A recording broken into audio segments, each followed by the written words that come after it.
Bienvenido a un nuevo contenido de Uninorte.co. No olvides suscribirte a nuestro canal.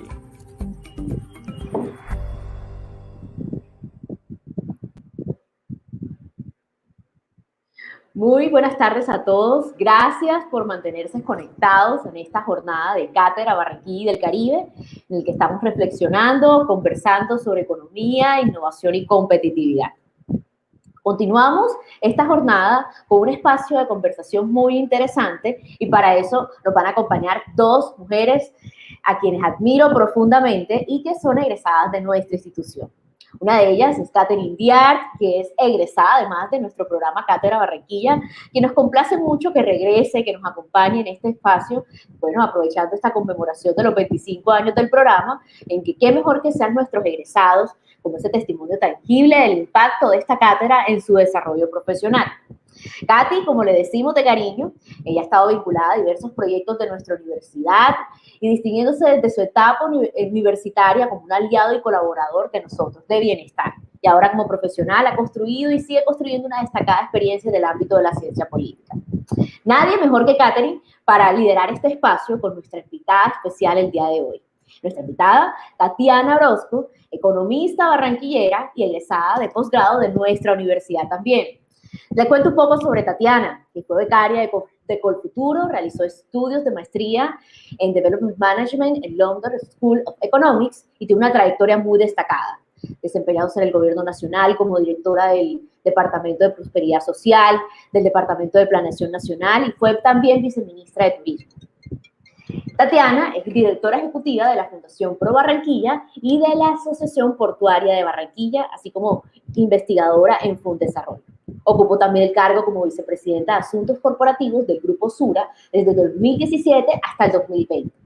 A partir de finales del año pasado, es la presidenta de Arena del Río, el primer distrito de entretenimiento de América Latina, el cual esperamos que se inaugure en el 2024 en nuestra ciudad, Barranquilla. Y sobre estos últimos, donde quiero invitarlos a que veamos un video para familiarizarnos y conocer más de este proyecto. Adelante. Arena del Río es uno de los más grandes desarrollos para el entretenimiento de América Latina y nos pone a la altura de las grandes capitales del mundo, dando un paso adelante al desarrollo como ciudad, como país, como región. Estoy agradecida con quienes han hecho posible que Arena del Río sea una realidad. Como artista, como barranquillera, como colombiana, estoy muy orgullosa de que escenarios como este sean posibles. Aquí vamos a poder disfrutar y gozar de los más maravillosos espectáculos que jamás han sucedido en América Latina. Por eso quiero darle la bienvenida a mi compatriota y amigo del alma, Edgar Rentería.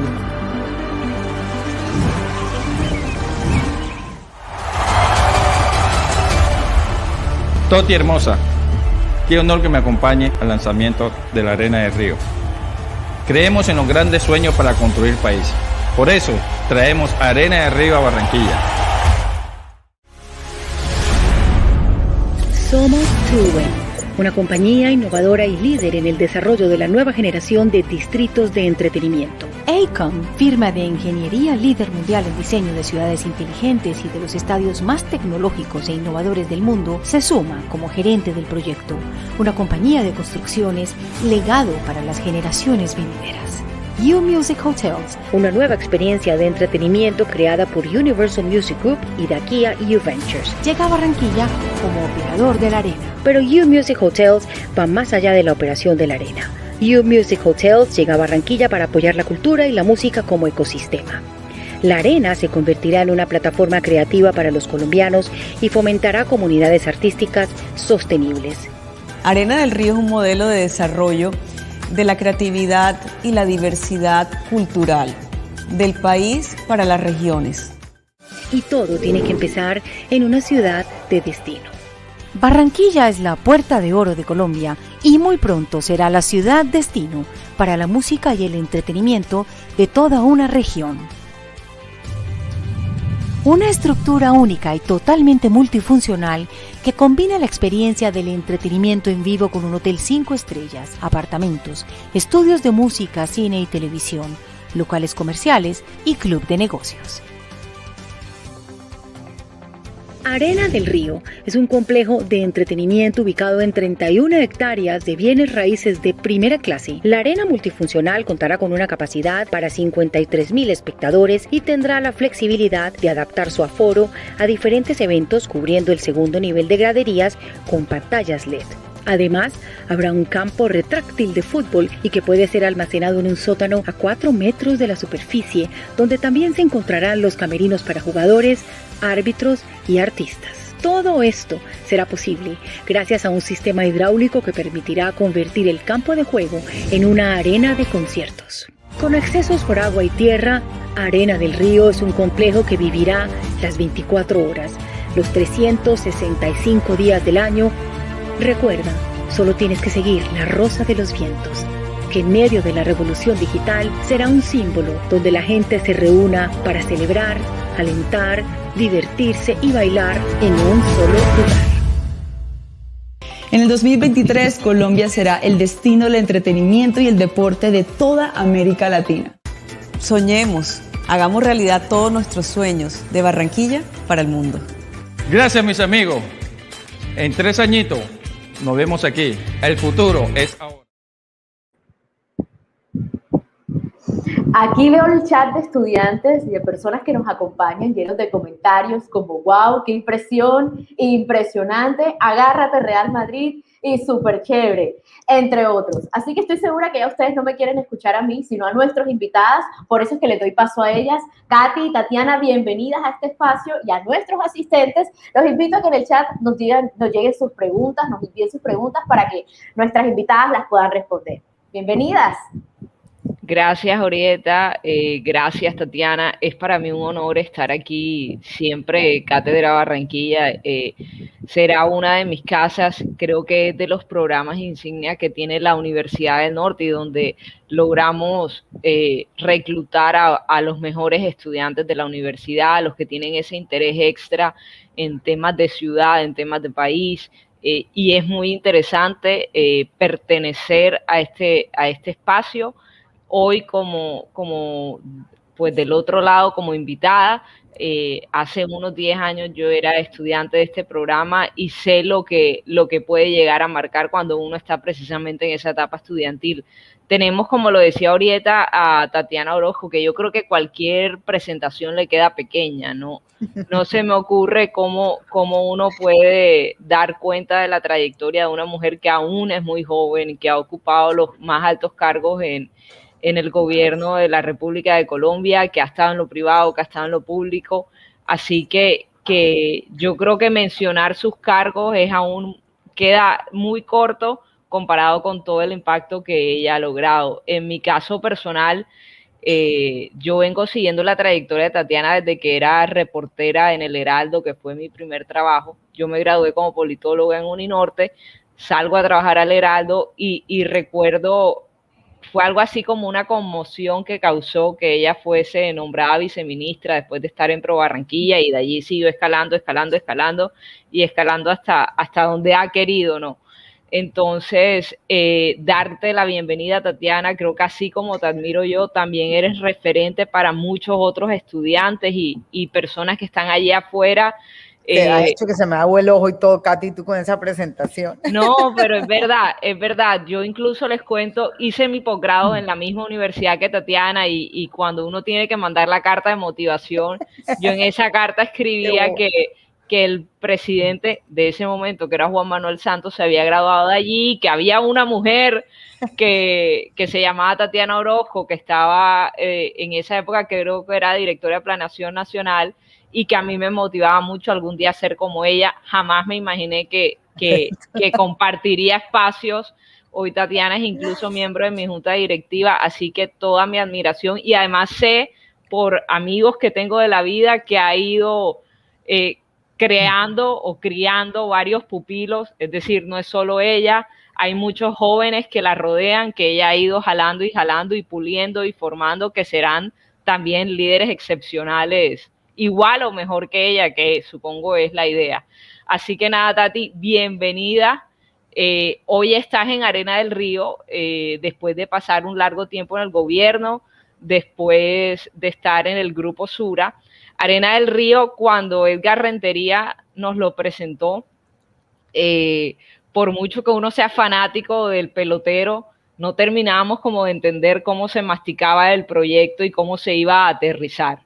Era una idea maravillosa y nos daba, y la legitimaba Edgar Rentería, a quien adoramos todos, pero no sabíamos cómo lo íbamos a convertir en una realidad. Y en un momento llegas tú a la presidencia del proyecto y de repente todos los palcos ya están vendidos.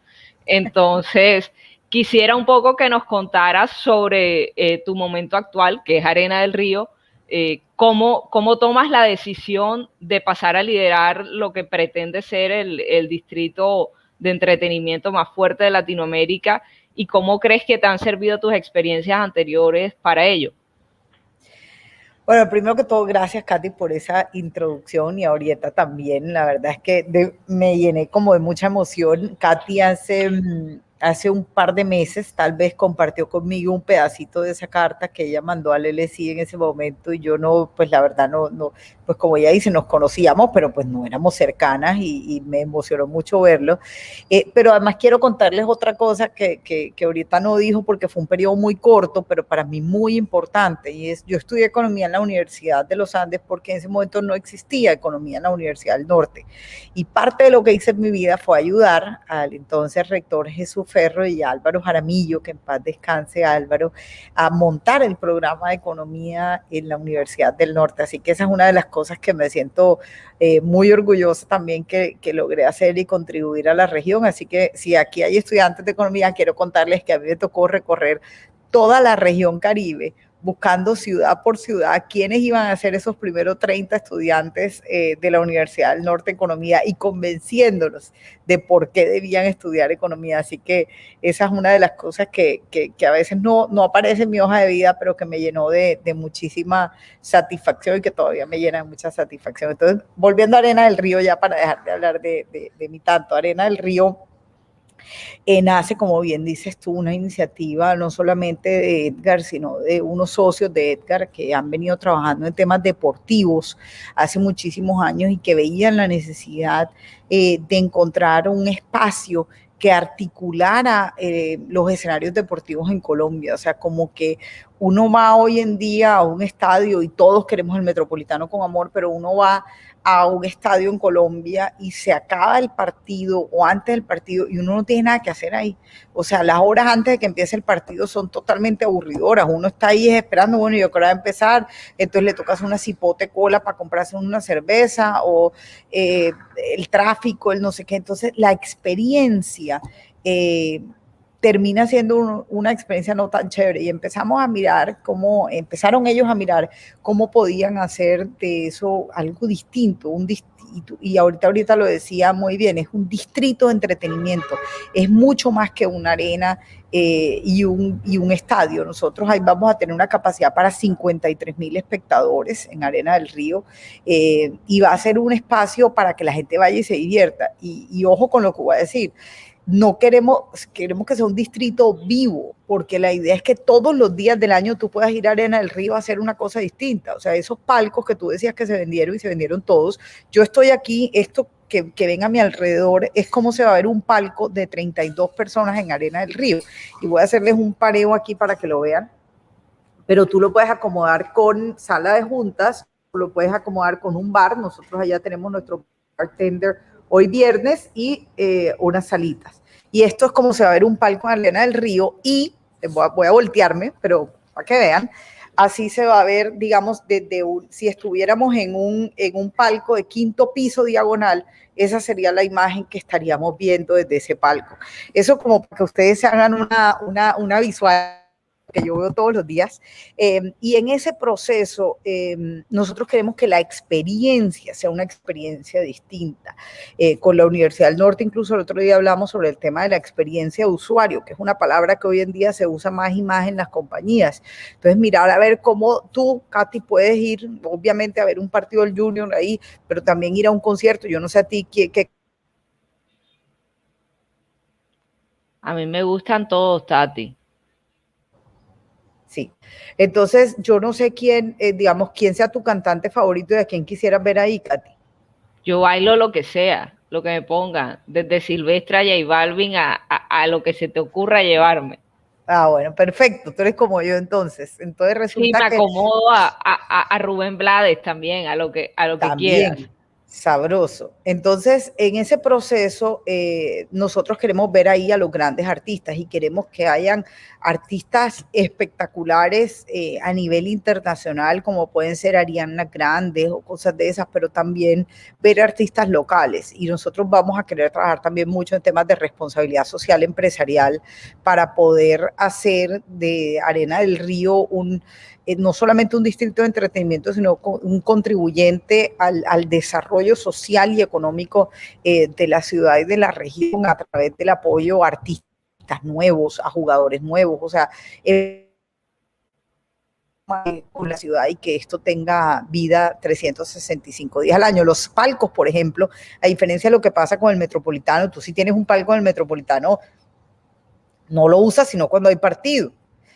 La idea es que nuestros palcos funcionen como oficina 24 horas al día, 7 días a la semana, 365 días al año, y que tú puedas hacer ahí tu bautizo, tu primera comunión, lo que tú quieras, o sea, que sea un espacio tuyo para disfrutarlo. Obviamente, pues no vas a poder salir a las gradas, porque no va a haber eventos ahí, pero tú vas a tener tu espacio privado para poder hacer lo que quieras.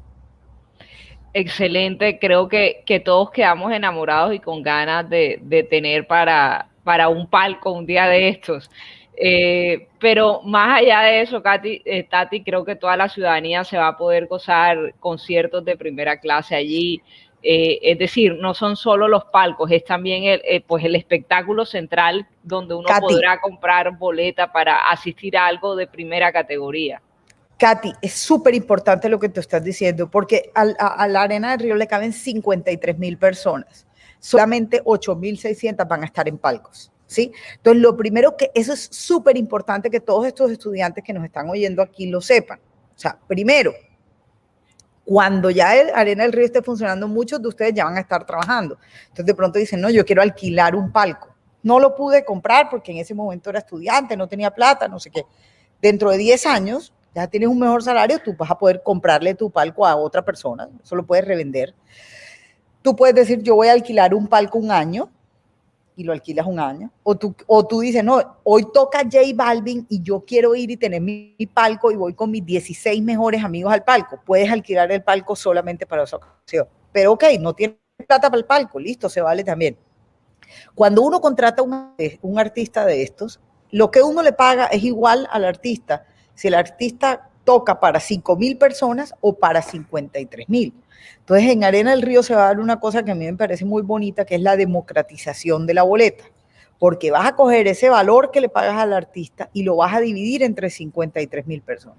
Entonces, vamos a tener unas boletas muy asequibles para todo público. Entonces, eso va a ser muy, muy importante para nosotros. Excelente, excelente, Tati. Creo que quedamos todos muy emocionados con ese espacio que pronto podremos disfrutar. Te pregunto algo antes de pasar a mi próxima pregunta.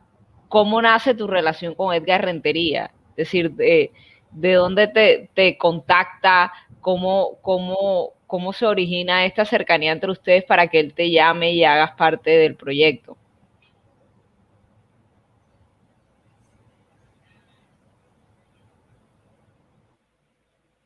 No sé si... Hola.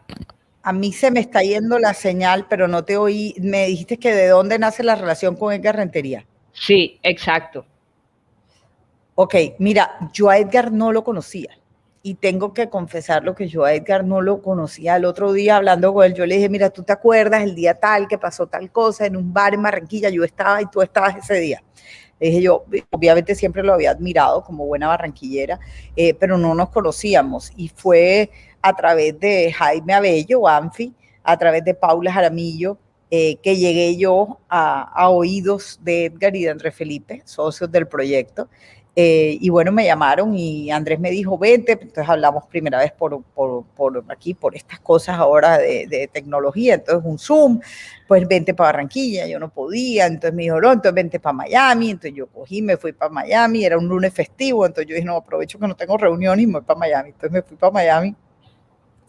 Y llegué a una reunión que duró era una entrevista de trabajo y duró, pero yo no sé quién estaba entrevistando a quién, se los digo honestamente, porque yo también quería entender mucho y yo creo que yo quería entender muy bien en qué era lo que yo me iba a meter y por qué y con quién. Entonces, sí, yo iba a una entrevista, pero yo también los iba a entrevistar a ellos, porque yo quería ver la viabilidad del proyecto, no meterme en una cosa loca, saber si era una cosa que en verdad contaba con el apoyo del país, de la ciudad, o sea, entender como todo eso. Entonces empecé a hablar con ellos y llegué a las 12 del día y salí de ahí a las 6:30 de la tarde, casi me deja el avión porque salí corriendo para el aeropuerto porque yo además tenía que volver esa noche a Colombia porque tenía una cita en Bogotá al día siguiente temprano. Entonces fue un corre y Edgar llegó como a la última media hora porque él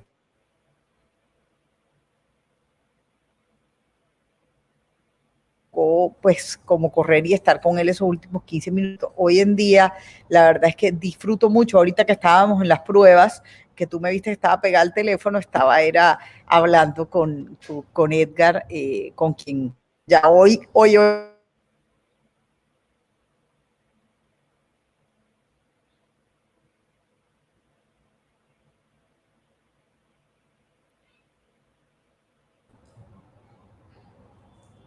yo estoy teniendo problemas con mi internet o algo está pasando. Sí, sí, es el tuyo. Pero las escuchamos, así que bueno, continuemos, que la conversación está absolutamente interesante. Aquí tengo el chat lleno de comentarios de todo lo que de todo lo que han hablado, conversado. Yo estoy segura que muchos de nuestros asistentes no conocían de este proyecto y aprovechemos este espacio para familiarizarnos más, para saber cómo surgió esta idea, quiénes están detrás de esto y qué nos espera, cómo nos preparamos desde Barranquilla para recibir este proyecto de la mejor manera. Parece que Tatiana tuvo una dificultad con la conexión. Sí, me imagino que se desconectó para volverse a conectar. Así es, yo creo que podemos esperar unos minutos mientras regresa. Katy, te veo muy familiarizada con la gestión de esta organización. Aquí, pues bueno, a los presentes les comparto que Katy es la actual directora de la organización Barranquilla Como Vamos. Cuéntanos de esa relación, Katy, aquí Aquí estoy. Aquí está regresando, pero bueno, aquí aprovechaba también con Katy para que nos contara su relación con su organización. No, yo cogiendo un poco el hilo de lo que estábamos conversando antes, Tati, tú digamos que lo que yo decía, volviste una realidad Arena del Río, y nos comentabas que cuando fuiste a esa entrevista precisamente tenías esas reservas, es decir, no sabías muy bien por dónde iba el proyecto, si tenía viabilidad, si sería bueno ponerle tu nombre y tu apellido a una iniciativa. Ahora te pregunto, no solo en Arena del Río, sino a lo largo de tu vida profesional, digamos, y nos los contabas en la antesala que teníamos a esta entrevista con Orieta, que tú eras una optimista furibunda, y por ahí hay una entrevista que le hacen a Bill Gates y lo retan para que hable mal sobre cualquier situación mundial, y le preguntaban, pero ¿por qué nunca lanzas una afirmación contundente al respecto? Y él decía que lo que pasa es que él es un optimista permanente. Entonces, digamos que tú eres una de esas optimistas permanentes que lleva ya años sin cansarse, y no cansarse es difícil, porque cada tanto la coyuntura o situaciones a veces personales nos hacen perder la ilusión un poco que teníamos al inicio de nuestras carreras. ¿Qué ha hecho Tatiana Orozco para que en cada lugar al que llega materializa las metas que se plantean en un inicio? Porque es fácil, bueno, yo no diría fácil, es posible tener éxito en la gestión de un cargo, es posible destacarse en una de las etapas de la vida, pero a ti has tenido la fortuna de destacarte en todos los espacios a los que has llegado. No se te conoce un escándalo o algo que haya salido mal y que Tatiana Orozco fue un fiasco y le quedó grande, en absoluto. Resulta que llegas y a los 5 minutos parece que todo estuviese luces, cámara, acción.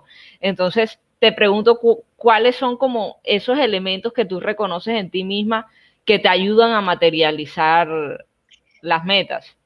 Uy, Katy, esa pregunta está difícil, pero voy a tratar de responderla de una forma integral. Lo primero, la constancia y la dedicación. Yo creo que es muy importante en la vida eso, y yo soy muy constante y tengo, cuando uno le hacen esos test de competencias y de personalidad, me sale una alta orientación al logro. Entonces yo siempre sé como qué es lo que quiero, siempre tengo mi listica, siempre apunto. Si ya me dijeras como cosas prácticas que tú haces, el tema de apuntar para mí es súper importante, tener mi lista de tareas, de qué es lo que tengo que hacer, de cuáles son los siguientes pasos, creo que ha sido, y ver y delegar también y contar. Alguien decía, ¿y cómo seleccionas tus equipos de trabajo? Yo eh, trato de rodearme de gente muy buena, mejor que yo, o sea, gente que sea capaz de cumplir. Tú lo decías al principio, que he ido formando un grupo de personas que han venido trabajando conmigo, y hoy en día yo puedo hablar de muchísimas personas con las que he tenido la oportunidad de trabajar, y que hoy en día, una Diana Cantillo, a quien tú conoces muy bien también, que está en la Corporación de Empresarios de Oriente, Silvana Touriño, que el otro día me pedían referencias de ella, y yo le decía, ¿qué referencias malas te puedo dar si he trabajado con ella en 7 entidades distintas? O sea, uno no se lleva a una persona a 7 empresas distintas, salvo que uno considere que la persona es buena. O sea, eso no habla por sí solo, pero pues Juan Carlos Gualdrón, o sea, hay tanta gente con la que he podido trabajar a lo largo de estos años, que han estado ahí. Y una cosa que me parece muy importante, particularmente por la coyuntura, y no quiero entrar en eso porque yo te digo que yo soy una optimista, pero una cosa que me parece súper importante de esta coyuntura es el tema de la escucha. Yo creo que parte de lo que nos hace falta y lo que necesitamos hacer los seres humanos es escuchar más. Y escuchar no significa solamente sentarte, sino entender cuáles son los intereses de una persona en un proceso, qué lo motiva, qué lo haría cambiar, por cómo lo logras que lleve eso. Y uno siempre habla en el mundo de identificar quiénes son los stakeholders o los grupos de interés. Y yo creo que eso es algo que yo he hecho a lo largo de mi vida, tal vez sin darme cuenta, sin tanta estructura, pero que hoy en día lo reconozco a lo largo de mi trayectoria profesional, es entender quiénes son los actores. Cuando uno está en una entidad, por ejemplo, como Fundesarrollo, ¿quiénes eran los actores? Pues los miembros de junta directiva, pero también los alcaldes, los gobernadores, entender el sector empresarial, los medios de comunicación. Ya después, pues cuando estaba en Pro Barranquilla, el sector empresarial era muy importante. La red de contactos que yo he hecho a lo largo de mi carrera profesional ha sido muy importante. Yo el otro día tenía que hablar con el presidente de una compañía aquí en Colombia, y yo no lo conocía. Me costó 10 minutos en encontrar que alguien me lo presentara, y a los 15 minutos estaba hablando con él en su celular. Eso ha sido la construcción de muchos años, sin duda. Eso no lo puede hacer todo el mundo, pero yo creo que el ir dejando uno como semillas sembradas a lo largo del camino, siempre actuar de buena fe, no tratar de violentarse al otro, de sacar provecho de situaciones, hablar con honestidad, son cosas que a la final terminan pagando. Y lo que decíamos ahorita de Bill Gates, o sea, uno también, ¿por qué es importante eso? Porque es que a veces uno critica, y es muy fácil salir uno a criticar. O sea, lo más fácil en este momento es uno salir a criticar gobiernos locales, sector empresarial, la academia. Uno podría salir a vociferar de todo el mundo, pero lo más difícil es proponer, y uno sentarse a escuchar, a identificar necesidades y a buscar soluciones. Yo creo que ha sido parte de lo que me ha permitido a mí salir adelante. O sea, yo nunca en Pro Barranquilla salí a criticar la gestión de un alcalde ni de un gobernador. Y estoy segura que muchas personas me criticaron por eso. Y decían, pero Tatiana, ¿cómo es posible que tú no digas que el predial ha venido aumentando, que eso va a ir sin tirar? Yo prefería sentarme en privado con el alcalde y decirle, alcalde, mire, y en Barranquilla, como vamos, muchas veces lo hemos hablado, hombre, sentémonos, dialoguemos, entendamos la posición del otro. Y yo creo que hoy en día vemos pues que Barranquilla, gracias a todos esos aumentos, ha tenido una inversión pública muy importante, pues que no nos gustaría pagar tanto, sí, que somos una ciudad de las que más pagamos, sí, pero creo que unas por otras, y en eso uno tiene que entender lo que yo te decía ahorita, los diferentes grupos de interés, que a veces son los equipos de trabajo, que a veces son los socios de una compañía, que a veces es la ciudadanía. en Arena del Río tendré que escuchar a muchas personas, a los que vayan, a los fanáticos de los equipos de fútbol. El otro día puse en Twitter, no me acuerdo qué fue lo que puse en Arena del Río, y alguien me dijo, doctora, van a vender butifarra en la puerta. Tendremos que buscar un stand de butifarra, o sea, no podemos alejarnos de nuestra idiosincrasia, o sea, y de nuestra cultura, sin duda tendremos que vender. Y alguien dijo arroz de lisa y no sé qué, y todo el mundo ya empieza a mamar gallo, pero yo creo que es importante en medio de todo eso, esa escucha activa de cuáles son las necesidades. Ayer yo, por ejemplo, reviso todas mis redes sociales, me quita tiempo, pero yo trato de contestar. Puede que no conteste el 100%, obviamente cuando son cosas críticas trato de no contestarlas para no armar más bulla, pero yo puedo decir que yo contesto cerca del 95-98% de los mensajes que me mandan vía LinkedIn. A veces me demoro vía WhatsApp, vía Instagram, le contesto a la gente. Obviamente con lo de Mis Universos he tenido una cantidad de mensajes de odio de todos los países en mis redes sociales, esos no los he contestado. Ahora te pregunto sobre eso. Pero trato de contestar, y el contestar no es solo contestar por contestar, es también uno entender lo que la persona le quiere decir a uno y uno escucharlo y incorporarlo, y de pronto funciona, de pronto no.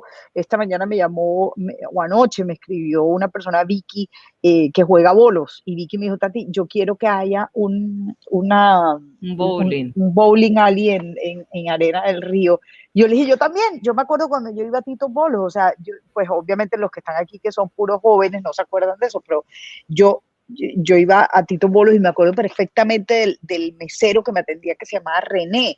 Y entonces conectar todas esas cosas y entender que Vicky necesita que yo la oiga frente a una posibilidad que puede que se dé, puede que no, pero que la vamos a estudiar. Entonces yo creo que hoy en día mejor dicho, eso es una de las cosas que he aprendido a lo largo del camino, y no sé si conteste con esa tu pregunta.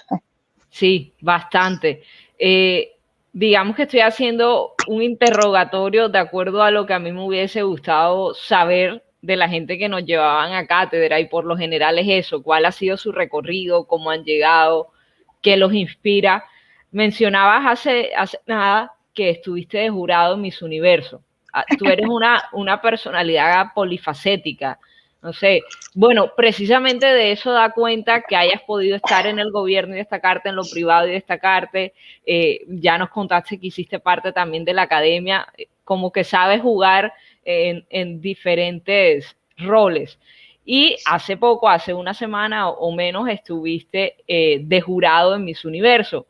Digamos que existimos personas que no le damos tanta importancia al reinado o al concurso de Miss Universo, y hay otras a las que incluso les genera animadversión este tipo de espectáculos. Y tú has decidido ser juez, y bueno, ya nos contabas que te han llegado muchos mensajes. Quisiera que nos contaras un poco de esa experiencia que viviste hace una semana, qué te ha dejado, y de repente qué sesgos o prejuicios que tú misma tenías de un Miss Universo se han caído al haber hecho parte de uno. Chévere esa pregunta. Mira, primero que todo, ayer hice una charla en Top Management, hice un live ahí en el curso de Top Management, y me presentaron como jurado de Miss Universo. O sea, yo eso nunca en la vida me lo hubiera imaginado. O sea, lo primero que tengo que decir es eso. O sea, eso nunca estaba en mi lista de deseos. Y que no, yo algún día quiero ser jurado. No, eso no lo pone en la lista de deseos. Cuando me llamaron a decirme, Tatiana, es que conocemos del proyecto Arena del Río, es que queremos que tú seas jurado, yo me paré como en dos bandas. Digamos, por un lado, la mujer que reconoce que la belleza ha sido estereotipada durante muchos años, la mujer que vive peleando con el peso porque es que hay que estar en ese peso. Pues Katy es flaca, entonces Katy no sabe esos problemas, pero digamos que... la cuarentena me dejó del otro lado, pero también lo llevo con tranquilidad. Entonces uno, como de saber que uno pelea con eso, pero además que hay tantas mujeres en el mundo que pelean con problemas, digamos, que tienen tantos problemas de desorden alimenticios, por los estereotipos. Todo el tema de lo que estamos viendo hoy con las juventudes, el tema de redes sociales, el tema de los famosos filtros, eso. Yo odio cada vez que usan filtros. Mi hermana Verónica usa filtros. Yo digo, ¿pero por qué usan filtros? Si todos, hemos dicho, obviamente, hay días que uno Y se unas quiere quitar el apps filtro de la pestaña y que no te sé qué, bajan la pero nariz y te quitan esto y tal. y Hay te unas, ponen la boca así, y te ponen hay la boca apps así. de todo Son tipo. de todo tipo. Entonces, uno empieza a mirar todas esas cosas y uno dice, ah, ¿será que yo tengo que estar ahí? Y entonces en la otra película digo, pero a ver, yo soy la presidenta de Arena del Río, lo que va a ser el distrito de entretenimiento más importante de América Latina, donde queremos tener Miss Universo, donde queremos tener al Chelsea jugando, donde queremos tener a Madonna cantando. Y no voy a ir a ser jurado de Miss Universo, que es un programa que ven 500 millones de personas en una noche. Y dije, no, algo, o sea, no puedo desaprovechar esa oportunidad. Entonces empecé a investigar un poquito, empecé a investigar un poquito sobre el reinado y me di cuenta de muchas cosas que yo no sabía. Yo hace muchos años dejé de ver los reinados y me empecé a dar cuenta, por ejemplo, Sosi, que es la sudafricana que acaba de entregar la corona, lo que más hizo fue trabajar por defender a las mujeres en todos los temas de violencia de género. Entonces yo dije, epa, aquí hay algo distinto. Y empecé a investigar y entonces me dijeron, no, que el jurado es solo mujeres. Entonces yo dije, epa, aquí hay algo distinto. Entonces alguien me preguntó el otro día, ¿y por qué solo mujeres en el jurado? ¿Por qué no hay hombres? Yo dije, mira, me recordé una frase de Ruth, la ex, bueno, que en paz descanse, jueza de los Estados Unidos. RBG. Que RBG dijo un día que le preguntaron que cuándo estaría feliz ella con el número de mujeres en la Corte Suprema. Y dijo, cuando haya 9. Y le dijeron, pero es que, ¿por qué 9? Si 9 son todos los puestos. Y ella dijo, cuando hubo 9 hombres, nunca nadie se quejó. Y yo creo que eso es supremamente importante. Siempre que hay 9, esta semana veía una cosa sobre la Constitución chilena. Resulta que hicieron una Constitución paritaria. Entonces, el equipo de personas que van a trabajar en la nueva Constitución chilena son 50% hombres y 50% mujeres. Y estoy mezclando 20 cosas aquí, pero ahora vuelvo a lo de mis universos. 50 y 50. Y entonces resulta que yo vi un titular que decía, primera Constitución feminista.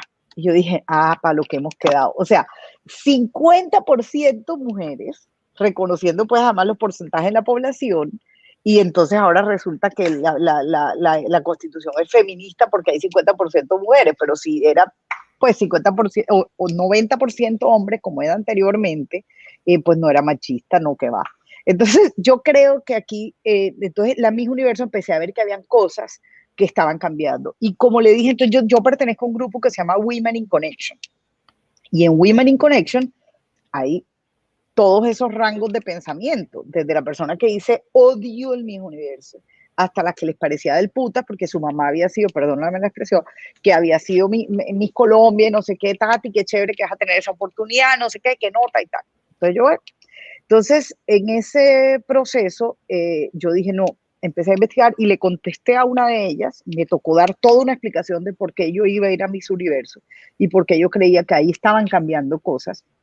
Y le dije a una, le dije, me debatí, pero tomé la decisión de estar como jurado Miss Universo porque yo, Tatiana Orozco, quiero estar en todos los procesos donde hayan cambios para mejorar.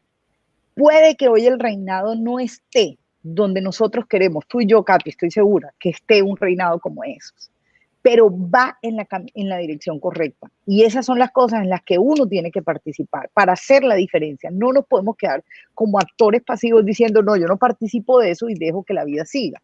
No, uno tiene que estar, influenciar desde las posiciones que uno tiene. Entonces, hablando de eso, fue muy interesante haber estado en el reinado. Me impresionaron muchísimas cosas.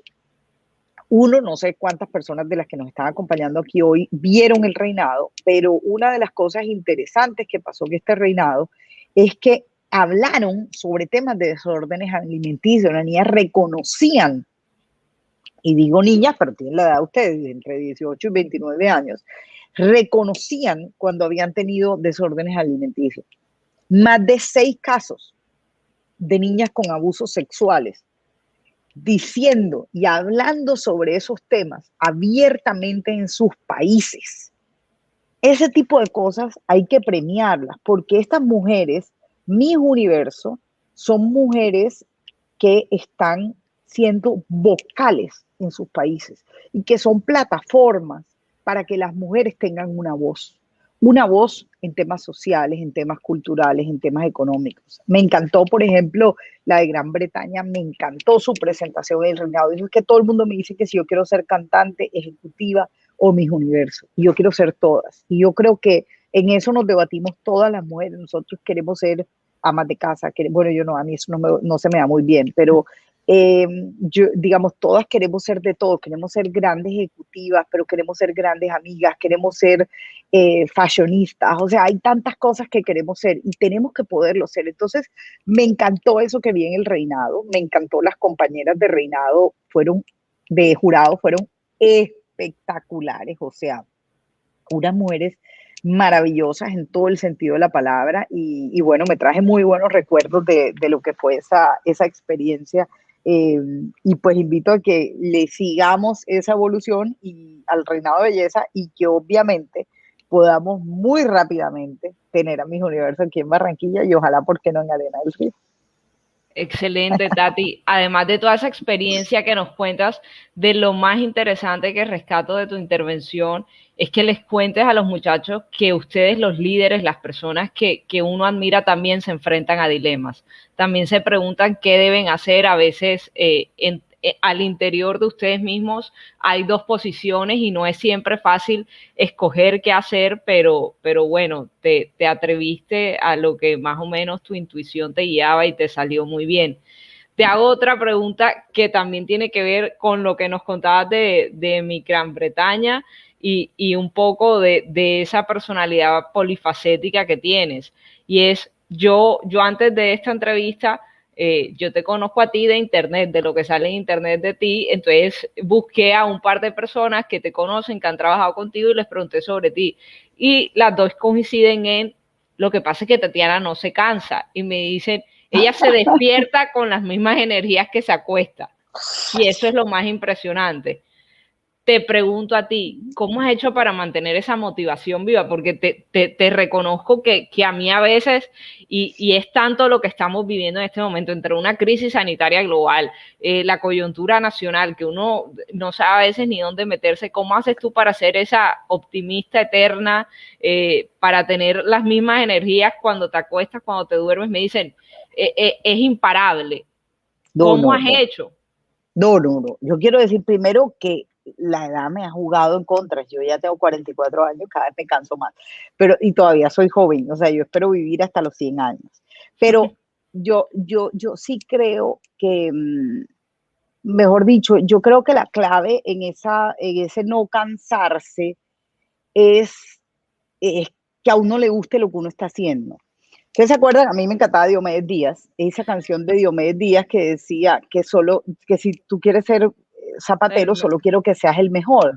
Y eso tiene algo de trasfondo, y es que a la final uno es el mejor en las cosas que a uno le gusta.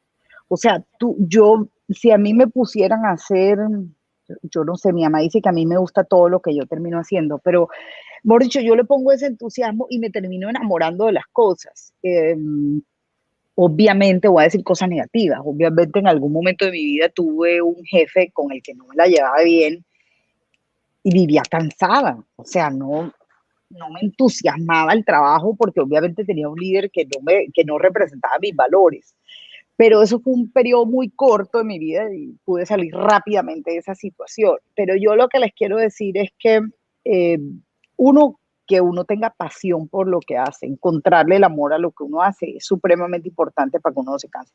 Pero lo segundo es que yo sí me canso, yo te confieso, voy al mediodía, no fui a almorzar a mi casa, me quedé a almorzar aquí, porque obviamente llega uno de mis universos y tiene que hacer dieta, porque después de ver a esas viejas todas perfectas, pues uno dice, no, tengo que bajar de peso. Entonces, obviamente, me traje el almuerzo para acá, para la oficina, y y terminé de almorzar y literalmente me tuve que acostar 40 minutos en el sofá de mi oficina. O sea, no podía, estaba supremamente cansada y a veces lo hago. O sea, digamos, me desconecto. Duermo, trato de dormir.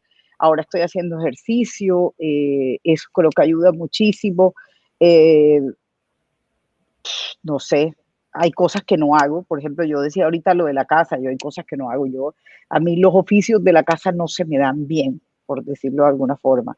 Entonces, esas cosas Pero no me tienes un nacen. marido cocinero, veo en redes, Claro, un tengo un top marido chef. cocinero y síganlo, Chef Nano, le encanta, cuando yo le vivo siguiendo ahí en Instagram, Chef Rayita al Piso Nano, y vivo también como tratando, y él me cocina, él es un compañero maravilloso, pero por ejemplo, si lo conocen a él, ustedes dirían que yo no tengo nada de energía, porque ese tipo sí que tiene energía. O sea, ese man se levanta a las 4 de la mañana y son las 10 de la noche y está con la misma energía. Eso sí, cuando de repente dice a dormir, se acuesta en esa cama y como a los 5 segundos ya ni habla.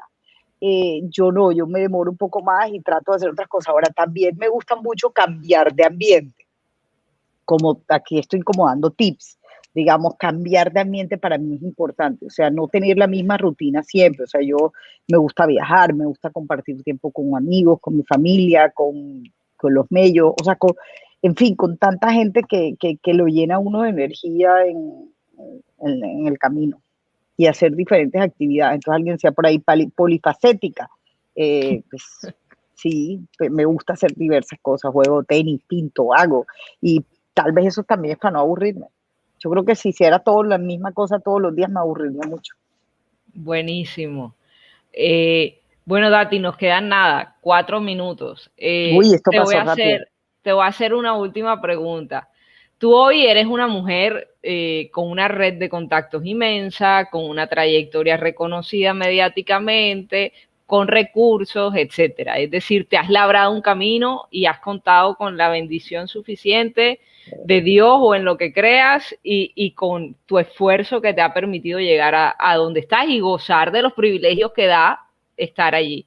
Sí. Pero tú una vez fuiste una estudiante recién egresada que no tenía ni idea qué hacer y que empapelaba la ciudad con hojas de vida, como nos ha tocado a todos alguna vez. No hagan eso, no hagan eso.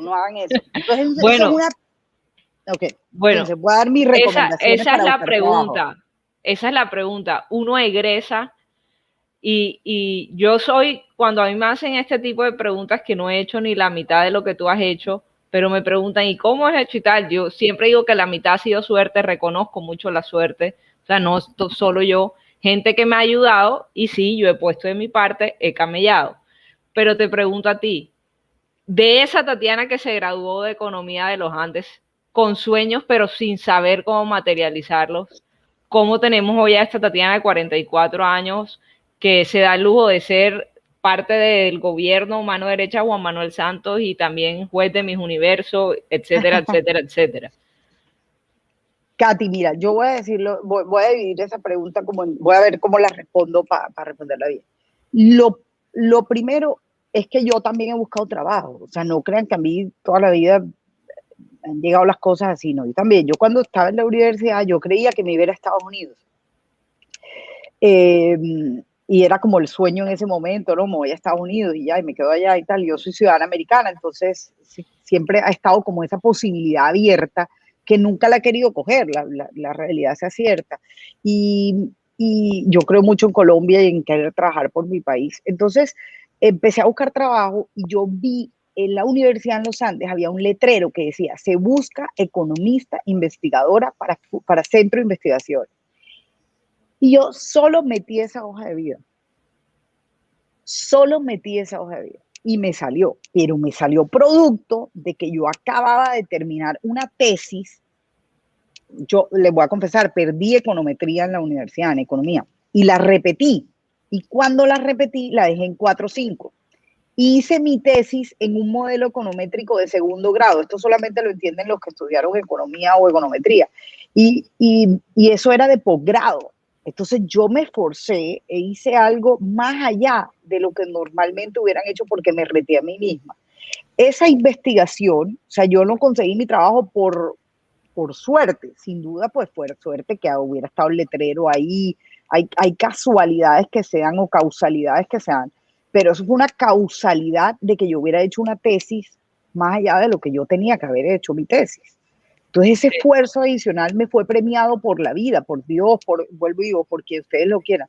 Pero yo creo una cosa, y es que uno no, lo primero que yo les digo es, si están buscando trabajo, no en papel en la ciudad con la hoja de vida. Eso es lo peor que le puede pasar a uno. Hace como 3 meses recién yo entrada a Arena del Río, me llegó una hoja de vida en un mismo día, 3 veces, por 3 fuentes distintas. Y yo ni siquiera estaba buscando trabajo. Ni siquiera estaba buscando una persona, perdón. Y entonces todo el mundo, no, Tatiana, es que tienes que contratarla. Y yo, pero si ni siquiera estoy buscando a nadie, porque, o sea, eso se ve peor a que si la hoja de vida la manda directamente a la persona. Segundo, no utilicen a sus papás para mandar la hoja de vida, por favor. No hay cosa más horrible que el papá escribiéndole a uno, oye, es que mi hija está buscando trabajo. No, a ver, no. Katy, coge tu teléfono, coge LinkedIn, escríbele un mensaje a la persona, búscate el correo electrónico, búscate quien la conozca. Si sabes que la persona está buscando a alguien con tu perfil, y logra cómo llegar allá de la mejor manera. Entiende los procesos de comunicación, cómo son con esa persona o con esa entidad. Y después hace la cosa. Pero el otro día, por ejemplo, me llegó una hoja de vida de un zootecnista. Entonces, no, Tatiana, que para Arena del Río. Y entonces yo, pues, devolví la pregunta. Entonces yo dije, pero ¿cómo, qué se imagina trabajando un zootecnista en Arena del Río? Porque pues me lo tengo que imaginar, porque es que yo honestamente no se me ocurre un zootecnista trabajando en Arena del Río. Entonces, ese tipo de cosas no sirven de nada. O sea, ¿de qué puede servir que a mí me ha llegado esa hoja de vida del zootecnista? Absolutamente de nada. Entonces, terminan quedando mal. Entonces, yo lo que creo es que primero uno debe entender, cuando yo empecé, yo he tenido procesos de búsqueda de trabajo, obviamente mis redes de contacto me ayudan hoy en día, pero hacer una lista de esas personas a quienes ustedes conozcan y que estén en posiciones de poder, que son 2, que son 3, que son 12, pero consigan una cita con esa persona. No pongan a sus papás a que se las consigan, pues pídanle al papá que les consiga la cita si la necesitan conseguir, pero hagan la entrevista ustedes y llamen a la persona, llamen a Katy, llámenme a mí, yo doy mentorías a cada rato, y llamen y digan, mira, Tatiana, es que yo, voy a poner aquí, Vanessa de la Cruz, listo. Entonces Vanessa de la Cruz me llama a mí y me dice, Tatiana, es que yo quiero hablar contigo. Ok, Vanessa me explica, mira, no, es que yo soy economista, yo quiero trabajar en investigación. Ok, entonces busquemos cuáles son los centros de investigación que existen en la ciudad. ¿Quién está? ¿Dónde podrías trabajar? Y una vez un headhunter me dijo que uno debería saber cuál es el cargo que uno quiere. Cuando yo estaba buscando este trabajo, porque yo lo busqué, o sea, lo busqué en el sentido del trabajo, también me encontró a mí, pero yo lo busqué porque yo hice una lista de las cosas que yo quería en mi siguiente paso laboral.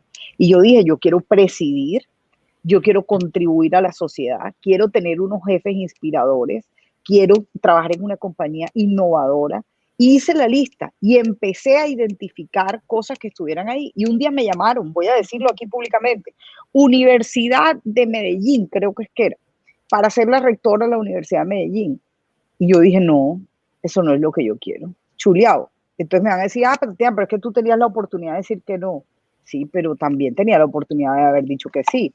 Pero las decisiones que uno toma, entonces dice, no, yo es que tengo 2 años buscando trabajo, yo tengo que coger lo primero que aparezca. Sí, yo entiendo las necesidades de la gente, pero uno tiene también que pararse en un lugar y entender qué es lo que uno está buscando. Y cuando quieran, aquí que estaba ahorita en la Universidad del Norte, me animó a tomarnos un café en una cosa no tan formal como la Cátedra Barranquilla y decirles qué experiencias he tenido yo y hacer un conversatorio sobre este tema, porque me encanta hablar de cómo la gente puede buscar trabajo, cómo hacer buenas hojas de vida, cómo actualizar su perfil en LinkedIn, cómo hacer contactos. Me encanta ese tema y pregúntenle aquí a mis amigos, que yo a todos mis amigos los ayudo, y a los que no son amigos también, a mirar a ver dónde se pueden conectar, dónde no sé qué. Y los que quieran trabajar en Arena del Río, ahora mismo no estamos contratando, pero pueden entrar a arenadelrío.com, inscribir su hoja de vida, y cuando hayan vacantes montamos un sistema con inteligencia artificial para que cuando hayan vacantes que se ajusten a los perfiles de las personas, tienen que pues les mandan un mail y les preguntan, Katy, ¿te interesa participar en este proceso? Sí, no, y entonces siguen ahí. Ahora, hay mucha gente que empieza a llenar el perfil y no hace la entrevista del video, entonces nunca van a pasar a mí porque nunca hicieron la videoentrevista, entonces tienen que llenar las cosas completas. Entonces yo les puedo dar tips, mejor dicho, cuando quieran. Sí, eso que dices me monto allí y es de cuando hago mentorías para ganarse becas afuera, llenen todos los madres papeles. Si no llenan todas las cajitas, no los tienen ni en cuenta. La mayoría de gente que se gana becas para estudiar en todas las universidades prestigiosas es porque llenan todos los papeles, que son un incordio llenar, y quienes lo llenan son justamente los que terminan ganándoselas. Y bueno, pedirle a gente que los conozca, que les haga la carta de recomendación. La carta de recomendación, porque hay veces que me dicen, Tatiana, me llenas la carta de recomendación, y yo digo, pero ¿cómo te la voy a llenar si ni te conozco? No te conozco. O sea, eso nunca lo hago. Entonces, bueno, vamos cerrando y nada, Tati, yo creo que los muchachos han tenido un gran insight a lo que eres tú y a lo que es Arena del Río, y me emociona mucho que estés tan feliz y plena en este nuevo espacio. @ Tatiana Orozco con Y es mi Instagram y es mi Twitter. Sí, hace incluso TikToks bailando Carlos Vives y todo. Ay, eso fue mi suegra, que ama a Carlos Vives, tiene 81 años, y entonces ella soñaba con mandarle eso a Carlos, entonces me tocó hacérselo y mandárselo a Carlos para que la viera. Maravilloso. Tatiana y Katy, no saben cuánto les agradezco este espacio. Todos hemos estado pegados a la charla, felices escuchando, si nos hubiésemos podido quedar muchísimo más tiempo. De verdad, les agradezco muchísimo habernos regalado esta hora de su tiempo en el que hemos hablado de todo, como lo dijo Katy, de Arena del Río, de ti, conocerte. Y así que, Tatiana y Katy, nuevamente nuestro agradecimiento por participar en nuestra Cátedra Barranquilla, y sobre todo, pues, nuestra invitación para que nos sigan acompañando. Uninorte es su casa, y bueno, sobre todo Cátedra Barranquilla, en la que estamos nosotros y estos jóvenes deseosos de convertirse en los líderes de mañana, y qué mejor que escuchándolas a ustedes por esa experiencia y esa trayectoria tan destacada. Bueno, aquí estamos en Arena del Río. Cuando quieran venir, escríbanme por DM y vamos organizando visitas ahí de grupitos. Vienen de 5 en 5, por eso el distanciamiento social hoy en día. No, Tatiana, y te puedo decir que dices eso y aquí ya tengo estudiantes. Más, te tenía que preguntar el tema de cómo trabajar en Arena del Río, porque lo llenaron el chat de esa pregunta. Me escribían a mí aparte y bueno, Juan, lo respondiste. Y ahora que dices esto, sé que voy a tenerlos ahí preguntándome, queremos la mentoría de Tatiana, queremos ir a Arena del Río, pero bueno, esa es la idea con Cátedra, y de verdad que muchísimas gracias por esa apertura, Tatiana. No, gracias a ustedes y a todas estas personas que nos siguieron. Aquí he visto todos sus mensajes que me llenan de mucho entusiasmo. Ay, cuánto me alegra que este espacio haya sido también de gran agrado para ti. Bueno, y Tatiana, no me corcharon. No iba a ser fácil hacerlo. Bueno, a todos, de verdad, muchísimas gracias por mantenerse conectados a este espacio. Continuamos en esta jornada con un invitado de lujo en este espacio en el que hemos reflexionado sobre economía, competitividad e innovación. Y para eso, pues bueno, tenemos la oportunidad de seguir contando con egresados de nuestra universidad, y en este caso un invitado de alto nivel, con destacada trayectoria, y que hoy funge como uno de los líderes al frente de una de las organizaciones más destacadas del país. Él es Ernesto Gutiérrez de Piñeres, vicepresidente digital de Ecopetrol desde octubre del 2018. Ernesto, ¿cómo estás? Bienvenido. Oriela, ¿cómo estás? Buenas tardes a todos. Qué rico estar con ustedes. Un placer pasar esta tarde de viernes con todos y charlar un poquito sobre las experiencias y las cosas que hemos hecho en Ecopetrol. No, gracias a ti por aceptar nuestra invitación a Cátedra Barranquilla, por regresar a nuestra universidad y, como tú dices, cerrar esta semana, bueno, y empezar este fin de semana conversando sobre estos temas que nos interesan a todos, y en especial a estos estudiantes líderes que están deseosos por empezar a construir ese futuro profesional en pro del desarrollo de nuestra ciudad, de nuestra región y de nuestro país. Bueno, muchísimas gracias a todos y espero que la conversación sea amena, sea bastante interactiva y bueno, y que todos aprendamos un poquito.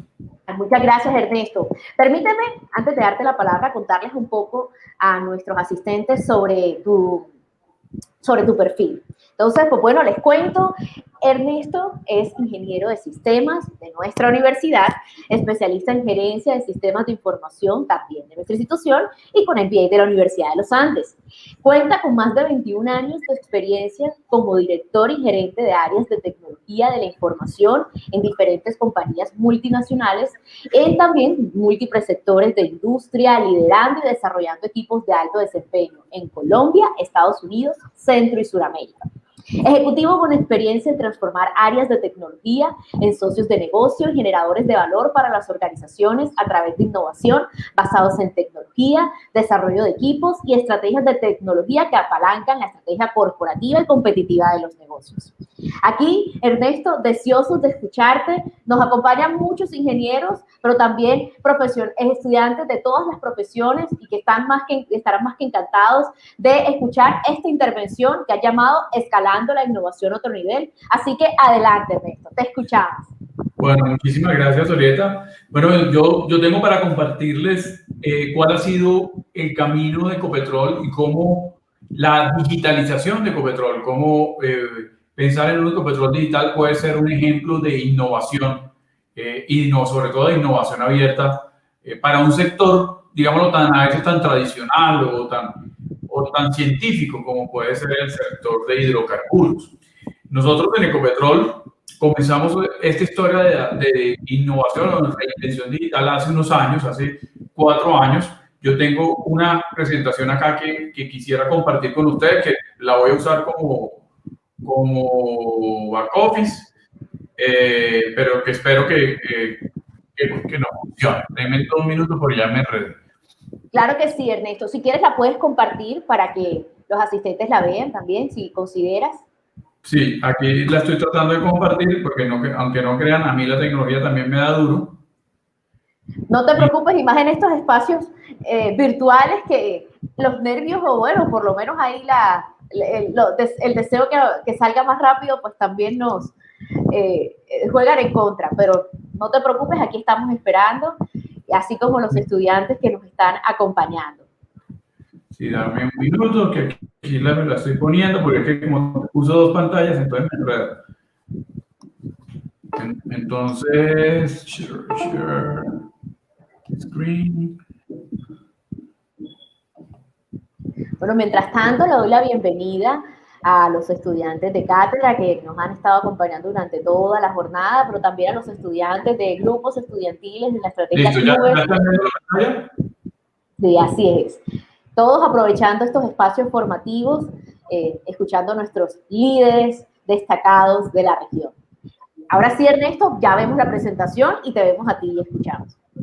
Perfecto, entonces, bueno, listo. Entonces, como les comentaba, bueno, nosotros comenzamos esta apuesta por la innovación y por pensar en un Ecopetrol digital hace unos años, hace 3 años precisamente. Y en esa época nosotros nos preguntábamos cómo una industria, cómo una compañía de oil and gas colombiana, localizada en Colombia, en Latinoamérica, con talento colombiano, podría convertirse en una compañía digital, con las complejidades y también con las restricciones o con las ventajas competitivas que puede tener una compañía como la nuestra. Somos una compañía pública, somos una compañía, como les digo, compleja. Entonces comenzamos a imaginarnos qué podría ser un Ecopetrol digital y cómo podríamos vernos hacia el futuro. Y en ese momento nos planteábamos 4 preguntas fundamentales para este nuevo Ecopetrol. Estábamos preguntándonos realmente cómo podríamos definir una aspiración, o sea, esa aspiración a dónde nos lleva, cómo definimos una identidad, una posición competitiva sobre esa aspiración. También nos preguntábamos sobre el roadmap para lograr esa aspiración una vez la pudiéramos definir. La tercera pregunta tendría que ver contra el modelo de gobierno, cómo Ecopetrol debería cambiar o cómo deberíamos tomar las decisiones de una manera diferente para que ese roadmap se ejecutara, para que esa aspiración se consiguiera. Y por último, y no menos importante, tenía que ver con la cultura de la organización. Cómo deberíamos transformar la cultura o cómo la cultura tendría que evolucionar para que esta idea de un Ecopetrol digital fuera sostenible y fuera duradera para la compañía y no fuera una moda de un momento. Entonces, con eso en mente, comenzamos la construcción de esa aspiración. Y en esa aspiración, y este slide muestra un poquito para el resumen de eso, habla de un Ecopetrol sostenible, por lo menos. En Ecopetrol decimos que la tecnología está en el corazón de la sostenibilidad. Y cuando hablamos de sostenibilidad lo hacemos en un ámbito grande, en un ámbito de nuestra responsabilidad con el ambiente, con el planeta, con las comunidades, con las operaciones, con los sitios donde estamos, con la transparencia y las normas de buen gobierno que deben enmarcar cualquier actuación de cualquiera de las personas que trabajan en la compañía, y con la forma como nos relacionamos con comunidades y cómo devolvemos y generamos valor compartido en donde operamos. Entonces, la sostenibilidad para nosotros no es un tema menor, es una de las pilares fundamentales de la estrategia de Ecopetrol. Y en Ecopetrol, en inglés, este término se llama ESG, o se le conoce como ESG.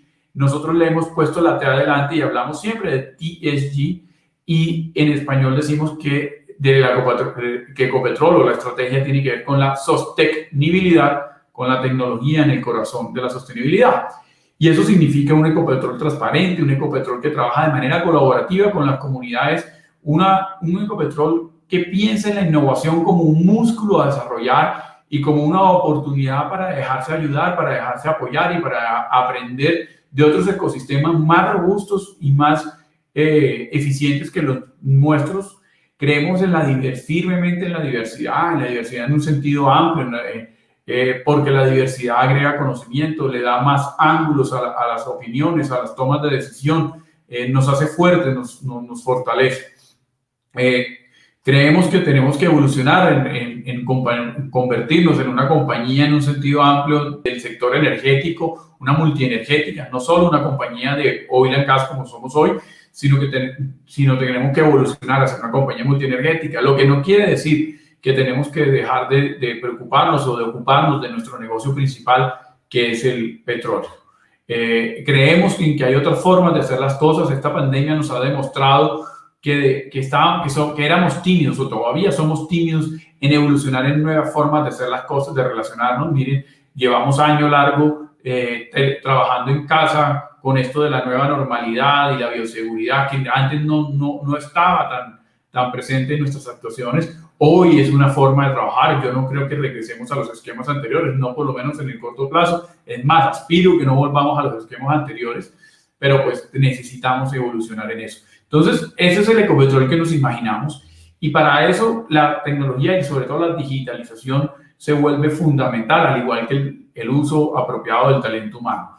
Nosotros, cuando empezamos a pensar en este Ecopetrol digital, empezamos a revisar la estrategia de la organización, la revisamos de punta a punta y encontramos de alguna manera 50 ideas transformacionales que podrían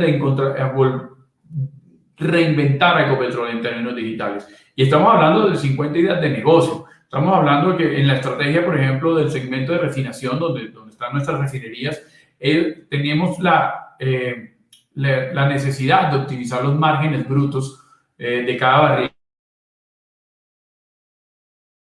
que refinamos. Y tradicionalmente lo que ingeniería, mejoramos algún tren que funciona de alguna manera, un equipo, disponibilidad operacional, cambiamos el catalizador, bueno, lo que haya que hacer para que la refinería funcione de mejor manera y por eso el margen aumente. Nosotros encontramos, por ejemplo, que usando técnicas digitales podemos unir el mundo económico de la refinería con el mundo de las decisiones operativas. O sea, para que ustedes me entiendan mejor, una persona que se sienta en una consola de una refinería, que entre otras cosas tiene una carrera de más de 10 años para poderse sentar, en la cabina de mando, toma todas sus decisiones en función de la seguridad del proceso y del producto que en ese momento se estaba fabricando. Entonces, él sabe que subir una temperatura, aumentar la frecuencia de una bomba o cualquier decisión operativa la debe tomar en función de un rango, valores que están predeterminados.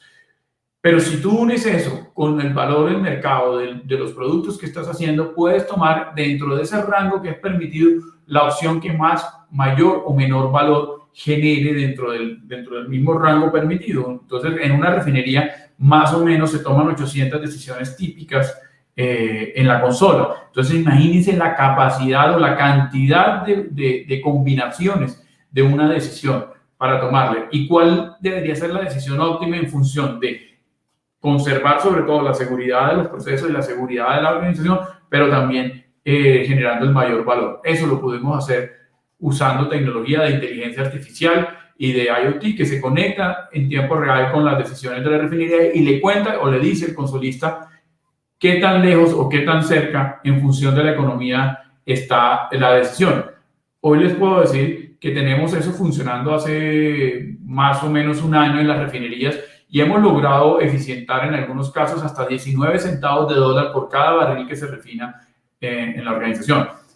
Si nosotros hablamos de la capacidad nominal de refinación de Ecopetrol, estaríamos hablando de unos 400.000 barriles día en margen bruto. Entonces, imagínense la potencia que tiene esto. Y así, entonces, así como esa idea, tenemos 50 que lograrían transformar a Ecopetrol en una compañía digital, en una compañía más resiliente a los temas de precio y que pues, nos ayuda a situarnos mejor en este Ecopetrol que nos imaginamos. Pero como no somos capaces de hacer o ejecutar esas 50 ideas, o son 50 ideas, no son necesariamente 50 proyectos, pues de alguna forma tienes que comenzar, o de alguna forma tienes que analizar y tomar decisiones para convertir eso. Y ahí lo que nosotros definimos es, tenemos que ser, nosotros no vamos a ser el disruptor del mercado del gas en términos digitales. O sea, nosotros no vamos a ser el Google del petróleo ni el Microsoft del petróleo. No tenemos la capacidad, nos reconocemos como que no tenemos esa capacidad desarrollada. Tampoco tenemos la capacidad de inversión para lograr un ejercicio de ese estilo. No somos una de las majors de oil and gas, somos una compañía grande en Colombia, grande en Latinoamérica, pero estamos dentro de las 25 o 30 en el sector. Entonces, para poder volver esto una realidad, nosotros nos autodefinimos de alguna manera como unos premium followers. Unos premium followers significa que no vamos a ser los que desarrollamos la tecnología, pero sí vamos a ser los primeros que la apropiamos. Entonces, para esas 50 ideas, lo que nosotros hacemos tradicionalmente es encontrar los casos de uso que nos dan alta probabilidad de que en su ejecución los beneficios se puedan capturar y los proyectos tengan alta probabilidad de éxito. Entonces, ahí tenemos, y con eso nosotros definimos esa aspiración de las que le hablaba como una de las primeras preguntas. Después de eso viene un segundo punto y es, bueno, ¿y cuál es el roadmap? O sea, ¿cómo hacemos para convertir esas 50 ideas en 50 transformaciones dentro de la organización? Y ahí viene lo que nosotros llamamos la agenda digital. La agenda digital no es más que el paso para convertir esas ideas en valor. Y comenzamos con una primera ola, una ola de 10 proyectos, uno de ellos el que les comenté de las refinerías, así como eso, definimos 10 proyectos que en su primera fase tendrían una inversión cercana a los 120 millones de dólares, pero que le generarían un EBITDA equivalente a Ecopetrol en el periodo evaluado, o sea, 5 años más o menos creemos que dura esa tecnología, cercano a los 400 millones de dólares. Entonces, eso es lo que nosotros llamamos la ola 1. Hoy por hoy, 2 años después de haberla iniciado, estamos casi en el 85% de la ejecución de esta ola y podemos decir que a la fecha hemos certificado beneficios sin haber acabado la implementación de los proyectos cercanos a los 40 millones de dólares y este año, en el 2021, deberíamos estar certificando alrededor de 60 o 70 millones de dólares adicionales, lo que nos llevaría casi a que en 2 años, o sea, al término de la ejecución, hubiéramos podido generar el valor equivalente a la misma inversión, lo que en términos financieros es una eficiencia del portafolio muy buena. Entonces, ese es el tipo de cosas que estamos haciendo en la ola 1. Como la ola 1 se está acabando, venimos entonces a implementar la ola 2. La ola 2 ya viene siendo, estamos planeando la ejecución de 18 proyectos que pueden tener unas inversiones equivalente a unos 220 millones de dólares, pero que generarían un valor adicional de 600 millones de dólares. Entonces, con 28 proyectos casi que estamos llegando a la meta que nos habíamos trazado como gran aspiracional de la digitalización de Ecopetrol y es la generación de $1 billón de eficiencia o de EBITDA para esta transformación. Pero ahí no nos quedamos. Entendemos que en la capa estratégica están esas 50 grandes transformaciones, pero también tenemos en la innovación y en la agilidad una fuente de valor muy importante para la organización, en términos no tan estratégicos, pero en términos, digamos, tácticos y operativos. Ahí es donde suceden las cosas en el día a día de la organización. Y ahí aparece, por ejemplo, la robótica como una fuente de productividad y de valor para la organización, que sin ser tan disruptiva como los proyectos que les conté ahora, sí le genera un valor adicional a Ecopetrol, cercano al 1.000.000 de horas hombre que nos hemos puesto como metas. O sea, la meta de productividad que nos hemos trazado con la digitalización de Ecopetrol es liberarle a los trabajadores, a los empleados de Ecopetrol, el equivalente a 1.000.000 de horas hombre. Y esto no se hace con el fin de desplazar puestos de trabajo, ni mucho menos.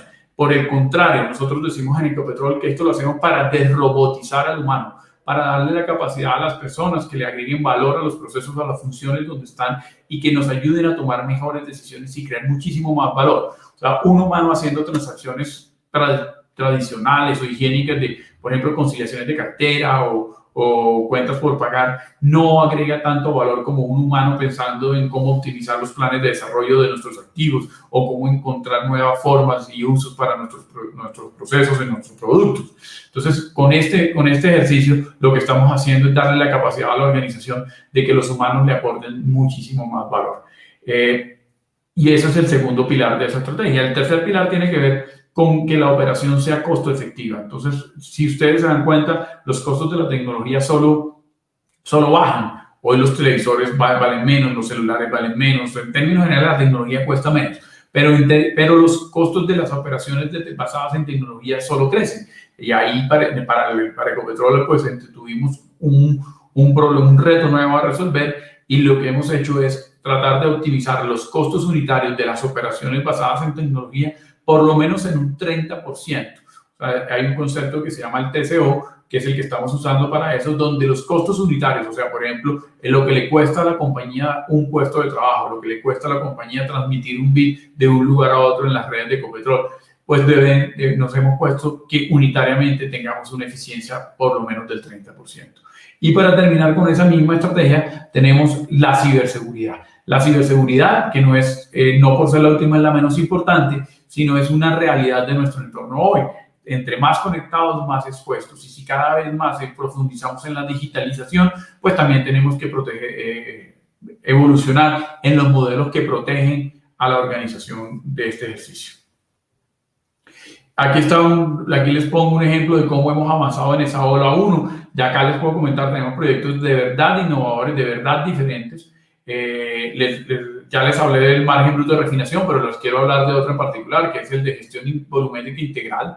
Y les cuento acá, nosotros en Ecopetrol, llevar el cártex, el balance de las moléculas que producimos, desde que las extraemos, desde que están en la boca del pozo, hasta que las disponemos en la malla de la refinería o las entregamos en un muelle para que sean exportadas, le generan una complejidad muy alta a la compañía. Nosotros producimos en promedio 700.000 barriles de petróleo día. Imagínense lo que son 700.000 barriles viajando todos los días por los oleoductos, saliendo de los campos, en los tanques, llegando a las refinerías. Entonces, tener ese balance, además porque no todos los crudos tienen las mismas calidades.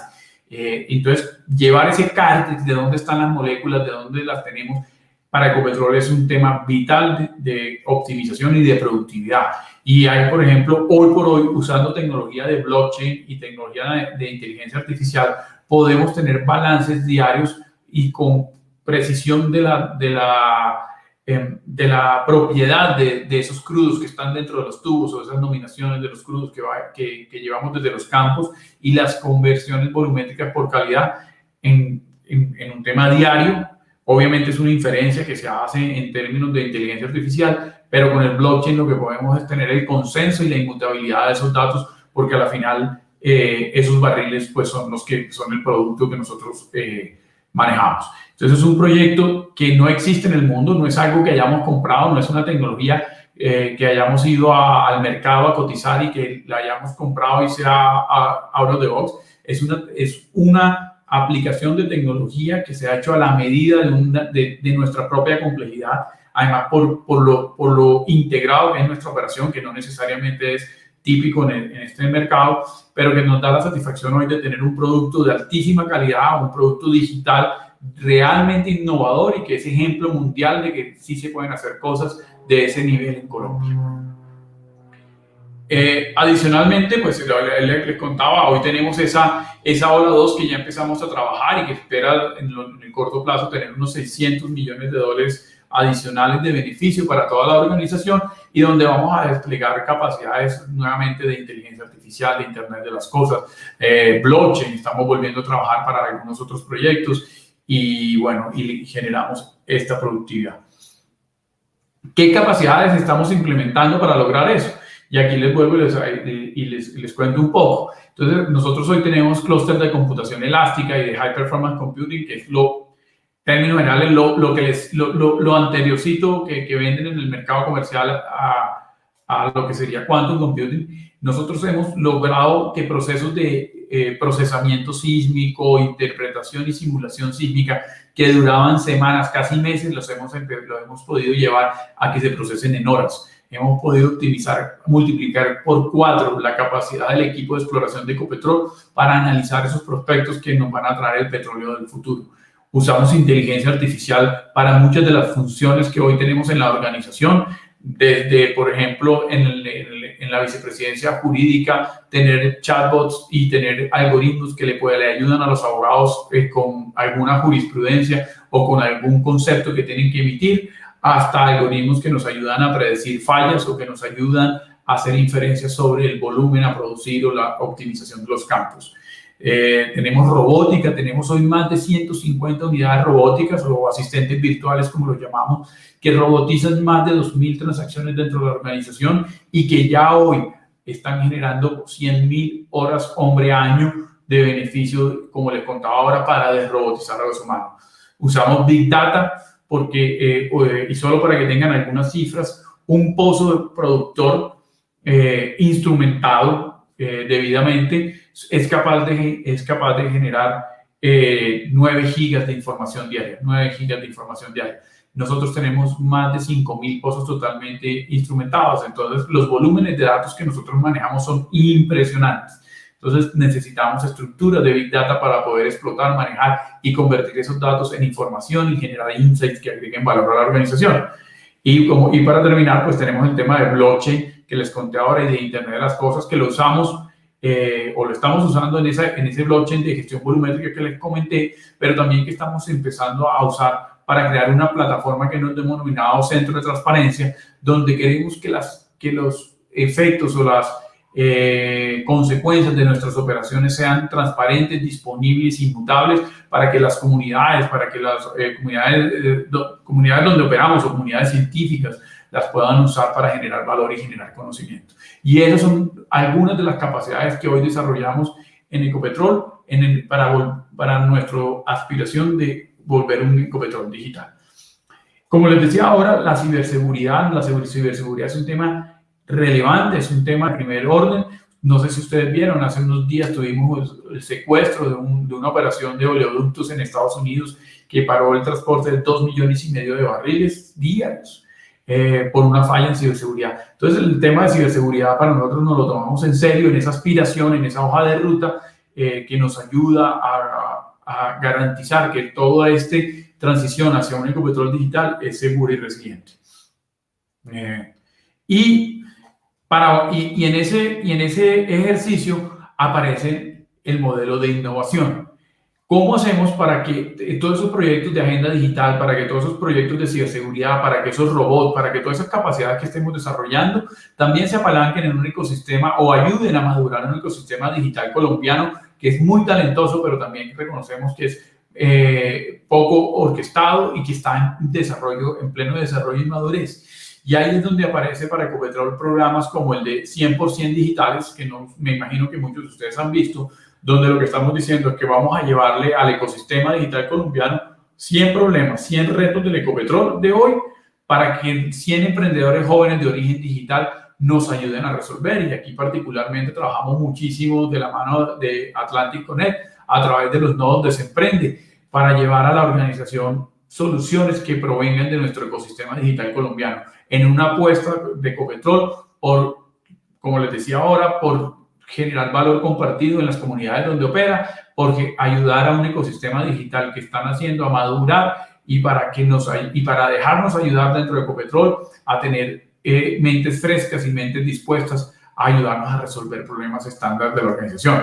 Hoy por hoy tenemos más de 11 retos ya asignados y en escalación y tenemos una meta de este año, cerrar el año con unos 40 retos ejecutados dentro de este programa de 100%. Pero no solo nos quedamos en el ecosistema local, también estamos abordando los ecosistemas internacionales, sobre todo los de Silicon Valley, a través de un consorcio con una compañía que se llama, una aceleradora que se llama Plug and Play, que nos ayuda a hacer scouting de soluciones en esos ecosistemas más avanzados de los nuestros, pero que también le ayudan al ecosistema colombiano a apropiar conocimiento que viene de afuera. Lo mismo estamos haciendo con el Directorado de Innovación de Israel, donde hemos participado de un par de iniciativas, por ejemplo, de cómo generar energía a partir del agua de producción usando técnicas de geotermia, que nos ayudan también en nuestras metas de descarbonización y de transición energética en la organización. Ya para ir cerrando, si nosotros empezamos a hablar de un Ecopetrol hacia el 2030, en esa aspiracional que queremos todos, pues nosotros ya nos pensamos en un Ecopetrol hacia el 2030 de base digital, donde podemos estar en esa transición hacia ser una multienergética, ser una compañía que también es el operador o de los operadores más eficientes en el negocio tradicional nuestro, que es el negocio del oil and gas. Iremos siendo un jugador relevante en este negocio, pero seremos cada vez un jugador más eficiente a través del uso de tecnología. Nos vemos también hacia la meta de descarbonización que ha anunciado la organización, que es una meta hacia el 2050 de 0 emisiones netas, lo que conlleva que hacia el 2030 tengamos una reducción equivalente entre unas 5 y unas 6 millones de toneladas de CO2. Que para que todos podamos dimensionar a qué equivale eso equivale a la reforestación de unas 500 hectáreas, que podría ser más de 10 veces del tamaño de Bogotá, para que se den cuenta del esfuerzo que supone estas metas y donde nosotros el uso de la tecnología es fundamental. Hacia el 2030 nos imaginamos una estrategia totalmente desplegada en términos de sostenibilidad de ESG, donde la tecnología fue el driver para lograr las metas que nos ponemos y, como les decía ahora, donde hacemos esa transición a ser una compañía multienergética, obviamente en la geografía colombiana o geolocalizada en Colombia, pero con gran aporte del negocio de oil and gas a nuestra organización. Eso es lo que tenía para compartirles en términos de presentación y de un poquito lo que estábamos haciendo o lo que estamos haciendo en Ecopetrol, y que me parece y que creo que podríamos comenzar a discutir, si a ustedes les parece, y tener una charla más amena sobre qué sigue y qué estamos haciendo. Ernesto, muchísimas gracias por compartirnos toda esa gestión tan impresionante que realiza Ecopetrol, de la mano, pues, por supuesto, de personas tan extraordinarias como tú. La verdad es que hay muchos comentarios de agrado, ojalá lo puedas revisar el chat, en el que los estudiantes han quedado maravillados con tu presentación y sobre la cual pues hay muchas inquietudes. Aquí particularmente quiero empezar con unas, devolviéndonos un poco, porque vemos esa gestión, como lo dije, tan impresionante que realiza esta organización gracias a labor de personas, de profesionales como tú. Y yo me pregunto, como devolviéndome un poco a ese Ernesto que fue estudiante de ingeniería, al Ernesto de hoy, ¿cómo fue ese camino? Porque así me imagino se estarán preguntando estos estudiantes que nos están viendo hoy y que se han dicho a sí mismos, yo quiero eso, yo quiero llegar a hacer eso. Bueno, ¿cómo es ese camino? ¿Cómo era ese Ernesto de estudiante? ¿Cuál fue la motivación para llegar a trabajar y hacer estas cosas tan maravillosas e impresionantes que impulsan el desarrollo en nuestro país? Bueno, gracias por las flores, Orieta. Bueno, tengo que decir que yo me disfruté muchísimo mi paso por la universidad, tanto que me gasté más de 5 años para graduarme. Entonces, ¿qué les cuento? Yo siempre he pensado que la tecnología más que un fin es un medio. No soy una persona de background técnico fuerte, o sea, yo me enredo hasta para poner un PowerPoint, imagínense, de ahí para abajo, pero he desarrollado la capacidad de ponerme en el zapato de los ventiladores, de los negocios a los que atiendo, de entender muy bien los retos que los negocios imponen, y por eso fíjate que yo empecé la discusión de que en Ecopetrol la forma de poder poner esto a funcionar fue entendiendo la estrategia de cada uno de los negocios y traduciéndolo a soluciones de tecnología. Digamos que la habilidad que yo he podido desarrollar a lo largo de mi carrera ha sido de más, digámoslo así, de traductor de problemas de negocio a soluciones de tecnología. Y también he aprendido a rodearme bien, a tener gente muy competente que trabaja conmigo, muchos uninorteños, hay muchos uninorteños en Ecopetrol, lo cual me encanta, sobre todo en la vicepresidencia digital.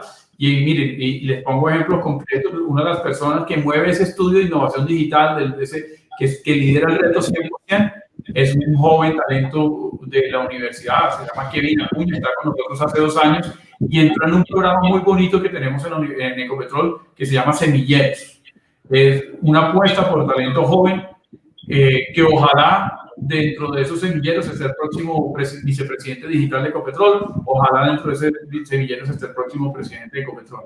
Entonces, lo segundo, rodearse bien, rodearse de gente que yo siempre he dicho, todas las personas que trabajan conmigo tienen que ser 10 veces mejor que yo y tenemos que complementarnos mucho. Han sido 20 años también de moldear carácter, de aprender a escuchar, de aprender a respirar hondo, de reconocer que somos humanos y nos equivocamos y aprender muchísimo de los errores y aprender muchísimo de las enseñanzas que nos dejan todos los días.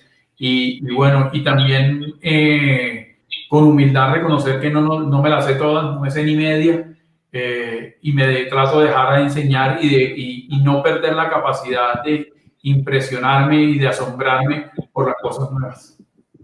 Ernesto, gracias por esas respuestas tan honestas y tan cercanas a los estudiantes. Aquí comentan sobre lo que has mencionado. De otra parte, también hay muchas preguntas sobre esos detalles de tu gestión que nos compartiste el día de hoy.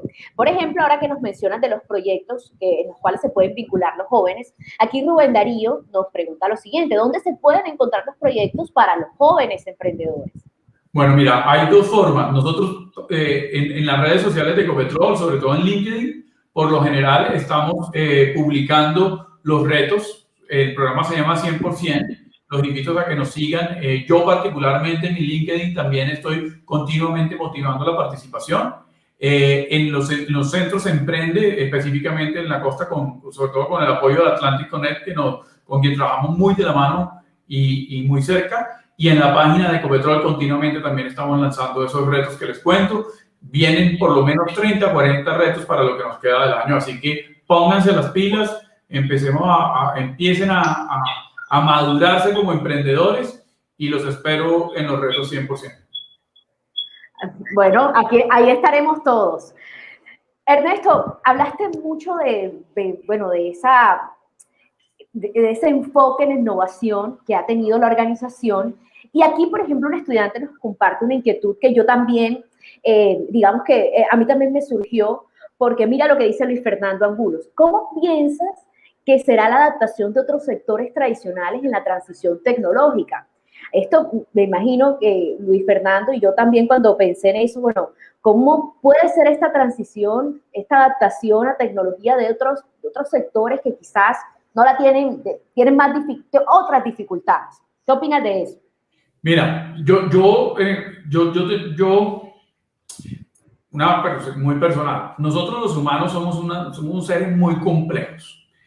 Y en términos tecnológicos, en términos digitales, somos medio bipolares. Porque si tú sales de la oficina y hoy por hoy llegas a tu casa y me imagino que casi el 90% de tu experiencia ya hoy como persona es totalmente digital. Todas tus transferencias bancarias las haces en el celular, usas el celular para obtener tu medio de transporte. Bueno, o sea, uno ya no concibe ir a hacer una cita para hacer una cita médica. Aún más con la pandemia, eso se aceleró y se multiplicó por 100, porque todos tuvimos que seguir viviendo nuestras vidas encerrados en la casa frente a una pantalla. Entonces, nosotros las personas, los humanos, no los empleados, no le tenemos miedo a la digitalización. Ya estoy seguro que casi todas las casas nuestras hay televisores que se conectan a internet. Ya los niños hoy vienen con el dedito, con la bolita para que les funcione el iPad. O sea, es impresionante lo que hemos evolucionado como personas. Pero nada más es que entremos a la organización, que pasemos la puerta a la organización para empezar a cuestionar el para qué.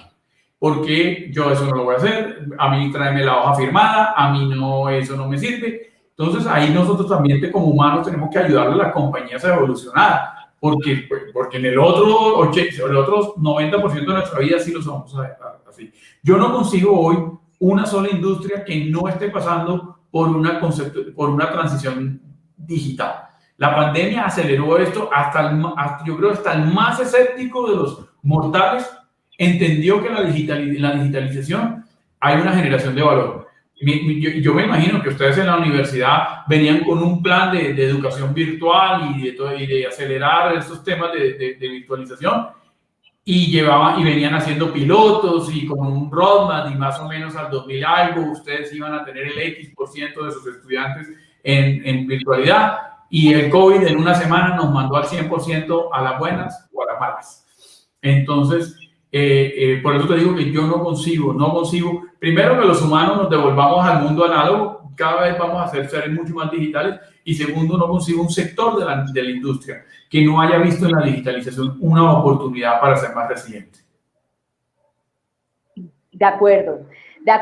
Nosotros en Uninorte pues, podemos dar fe de eso, de esa transición y ese, digamos que fortalecimiento del tema virtual, a lo cual pues, bueno, nos vimos obligados.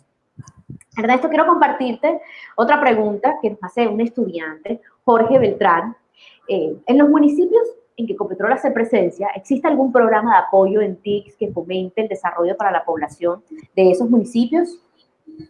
Miren, dentro de la estrategia de Ecopetrol y la estrategia sobre todo de entorno y esas de ESG que les contaba ahorita, o de sostenibilidad, tenemos todo un frente de trabajo que se llama Territorios Inteligentes, donde estamos tratando de llegar y dar acceso a los municipios, o a las operaciones, o a las regiones donde estamos, para que eleven su nivel de sofisticación y su nivel de inclusión digital. En algunos casos a través de conectividad, en algunos casos apoyamos colegios, escuelas, comunidades, para que tengan acceso a un computador o un medio de conexión básico, pero en términos generales lo que tratamos de hacer es apoyar de manera integral a las comunidades donde operamos para que eleven su nivel de bienestar y su nivel de bienestar, su nivel de bienestar en términos generales. Claro. Ernesto, aquí el día de hoy, en horas de la mañana, tuvimos un conversatorio con jóvenes estudiantes, emprendedores, están empezando su negocio de la mano y con el apoyo de nuestro centro de emprendimiento. Y esto, pues bueno, te lo cuento porque lo asocio a esta pregunta que nos hace Adriana Rivera, que quiere saber si consideras que es necesario tener una empresa formada para participar en los retos. Sí, definitivamente sí. Porque yo le digo una cosa, uno tiene que tomarse con mucha seriedad ser emprendedor. Ser emprendedor no necesariamente es igual a tener una buena idea de negocio. Ser emprendedor requiere rigor, requiere preparación, requiere sacrificio, requiere mística. No basta tener una buena idea. Es fundamental porque sin la idea no tienes nada, pero materializar la idea es complejo, es un tema de tiempo, es un tema, como les decía ahora, de mucho rigor. Para poder participar de esos retos, nosotros necesitamos de alguna manera en Ecopetrol asegurarnos que van a llegar a buen fin, a buen término, y sobre todo que van a poder escalar. Porque la innovación tiene un problema y es que muchas veces se queda en el prototipado y ustedes que desde la universidad me imagino y desde el centro de emprendimiento lo entienden muy bien. O sea, es muy fácil hacer un prototipo de algo que pareciera que va a tener mucho futuro, pero es muy difícil escalarlo y volverlo un producto masivo que genere bienestar y que cumpla con las expectativas de un buen negocio. Entonces, para nosotros es fundamental que haya un soporte administrativo, financiero, de madurez detrás de los emprendimientos a los que apoyamos para que puedan llegar hasta ser escalables. Así es. Ernesto, y dos preguntas para cerrar. La primera es, pues bueno, ¿cuál es la visión de Ecopetrol, pero también la de Ernesto del Caribe? ¿Cuáles son los proyectos, digamos que esas iniciativas a futuros que van a impactar directamente a nuestra región? Bueno, mira, definitivamente en el Caribe tenemos todo por hacer. Yo soy dentro de Ecopetrol y dentro de mi vida un defensor de la costa. O sea, y tengo muchos años de ya no vivir en la costa, pero trato de que el acento no se me quite. Yo creo que el Caribe está lleno de oportunidades en el sector, en el tema del sector de petróleos. Nosotros estamos haciendo exploración cerquita en la costa, pero también tenemos todo el offshore del Caribe colombiano como unas cuencas bastante interesantes donde podría haber mucho potencial y donde podría haber muchísima desarrollo del sector de petróleos. Nosotros le apostamos en Ecopetrol decididamente a la costa. Tenemos dos de las filiales más grandes y de mayores beneficios para nosotros, como son el Reficar y como es Esentia, de lo que antes era Propilco. Eso es una filial del Grupo Ecopetrol. Tenemos uno de nuestras operaciones de portuarias más grandes, o la operación portuaria más grande en el muelle de Coveñas. Entonces, para Ecopetrol, la costa Caribe es sin lugar a dudas un lugar donde nos sentimos cómodos y un lugar a desarrollar. Ahora, si le preguntas a Ernesto, que tiene su otro lado del cerebro en este mundo digital, yo creo que tenemos todo por hacer. La costa tiene una ventaja competitiva muy grande en su talento para poder desarrollar un clúster digital que le dé servicios a toda Latinoamérica. Tenemos, aunque no pareciera, tenemos la facilidad de la cercanía que tenemos los costeños para entablar buenas relaciones con los demás. Tenemos gente muy preparada, tenemos buenas universidades, tenemos precios competitivos hacia otros mercados. Entonces, nos falta trabajarle un poco más a orquestar un ecosistema, orquestar una oferta de valor consistente, no personal, no de una empresa, sino una apuesta de sector, una apuesta de región. En ser, por ejemplo, el equivalente a un Silicon Valley de Latinoamérica, porque tenemos cómo. A veces siento que no nos la creemos, a veces siento que ponemos más trabas que emoción en el desarrollo de esas capacidades que tiene el Caribe colombiano y sobre todo en estos temas digitales que van a tener una demanda o que están teniendo una demanda exponencial, que se ha demostrado que no necesitas estar en sitio, o sea, puedes tener un trabajo offshore para poder desarrollarlo, que tenemos un buen nivel de inglés, que también es importante, tenemos la capacidad de generar empatía con otras comunidades, entonces lo tenemos todo, lo que nos falta es creérnoslo y comenzarlo a desarrollar. Yo le apuesto desde Ecopetrol a la madurez del ecosistema digital del Caribe colombiano. Muchas gracias, Ernesto. Yo creo que has resumido el mensaje que hemos compartido en todos los espacios del día de hoy, y es ese llamado a de verdad apostar por la competitividad de nuestra región Caribe, que tiene muchísimas ventajas, muchísimas oportunidades, pero que empiezan por la labor y de verdad la preparación y entrega de nuestros profesionales y por supuesto de nuestros jóvenes que el día de hoy nos escuchan. Pero aquí tengo un visitante. Bueno, disculpas. Bueno, para cerrar el día de hoy, quiero pues, bueno, hacerte una pregunta obligada en este espacio de este programa Cátedra Barranquilla, que es un programa de liderazgo, vida universitaria, y que por supuesto, pues bueno, hablamos de este tema, de liderazgo. Nosotros, Ernesto, hemos estado detrás de ti hace mucho tiempo, queriendo que nos acompañes en esta Cátedra Barranquilla. La virtualidad, fíjate, una de esas ventajas nos permitió poder contar contigo en esta oportunidad. Y esa es la razón, y la razón es porque vemos que tienes una trayectoria muy destacada, que por supuesto da cuenta de esa gestión tan importante que realizas como profesional. Entonces, por eso queremos también que nos compartas tu visión de liderazgo. ¿Cómo lo has podido llevar a cabo? ¿Cómo lo has construido en estos años de experiencia profesional? Muy buena pregunta. Bueno, miren, no basta ser un buen profesional técnico o técnicamente un profesional muy sólido. Hay personas a las que esa solidez técnica los complace y seguramente son expertos muy bien reputados en sus temas. Pero el trabajo en equipo lo es, para mí, lo es todo. Y siempre que trabajas en equipo, tienes que tener en cuenta que los equipos necesitan liderazgo. Siempre va a haber un líder. No necesariamente el líder siempre es el jefe. Esos son dos conceptos diferentes. Ser jefe no significa ser líder. Entonces, el reconocer que siempre alguien debe asumir un liderazgo y que no siempre voy a ser yo el líder, sino que uno debe más bien adaptarse a la situación, debe aprender a entender cuando aportas y aprender a entender cuando eres un seguidor, cuando tomas las riendas o cuando simplemente empujas la carreta. Es fundamental y la humildad es primordial en eso, porque a veces se nos suben los egos a la cabeza, se nos suben los cargos a la cabeza y por creer que tenemos cierta posición, tenemos bien ganado el papel o el rol de líder y no es cierto.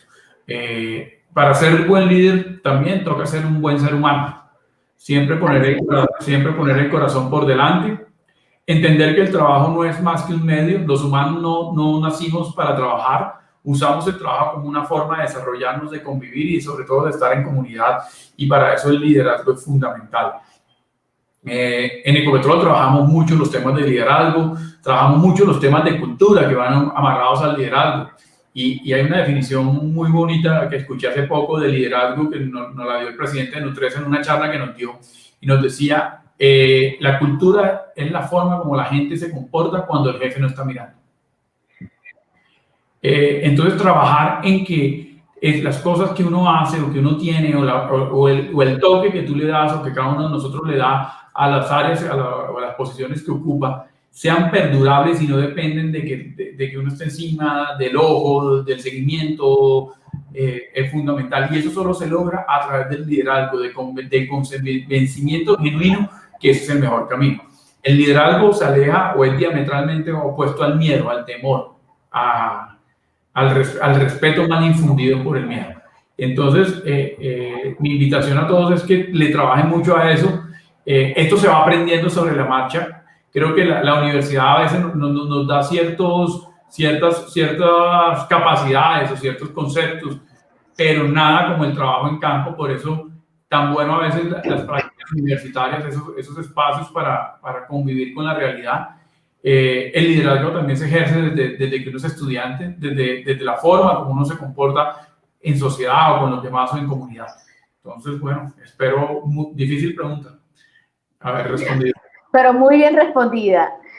Ernesto, de verdad, muchísimas gracias. Hemos cerrado con broche de oro la jornada del día de hoy. Eso es gracias por tu memorable participación e intervención en esta cátedra Barranquilla.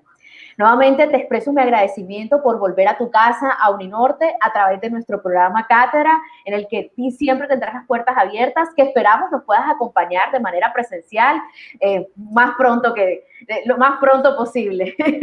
Gracias, Glorieta. Un placer para mí siempre apoyar los temas de la universidad. Yo voy con mi orgullo uninorteño a cualquier sitio donde voy. Con mucho orgullo siempre digo que soy egresado de Uninorte. Feliz de acompañarlos en Cátedra Barranquilla. Ojalá presencialmente. Imagínate, mañana me voy de vacaciones y voy para Barranquilla. Más de un año largo sin pisar la tierra. Entonces estoy emocionado de volver a la casa y bueno, y cuenten conmigo siempre para lo que ustedes necesiten. En Ecopetrol, en la Vicepresidencia Digital y en Ernesto siempre van a encontrar un aliado. Bueno, te deseo un muy feliz viaje. Aquí te espera el calor de tu ciudad, que seguramente vas a... Estudié en Barranquilla y me siento de ese barranquillero, porque yo soy de Cartagena, para que no vaya a entendido. Bueno, de tu región, tu región Caribe. Bueno, muchísimas gracias, Orieta. Ay, Ernesto, gracias a ti y a todos los que nos acompañaron. Muchísimas gracias por mantenerse conectados. Esperamos que esta jornada haya sido de su total agrado. Y pues a todos los seguimos invitando pues, bueno, a la jornada que continúa el día de mañana a las 8:30, también con conferencias en torno a la innovación, a la competitividad y a la economía. Continuamos entonces con nuestra Cátedra Barranquilla del Caribe. Muchísimas gracias nuevamente por acompañarnos. Nos vemos entonces el día de mañana. Los siguientes contenidos de Uninorteco te pueden interesar. No olvides suscribirte a nuestro canal.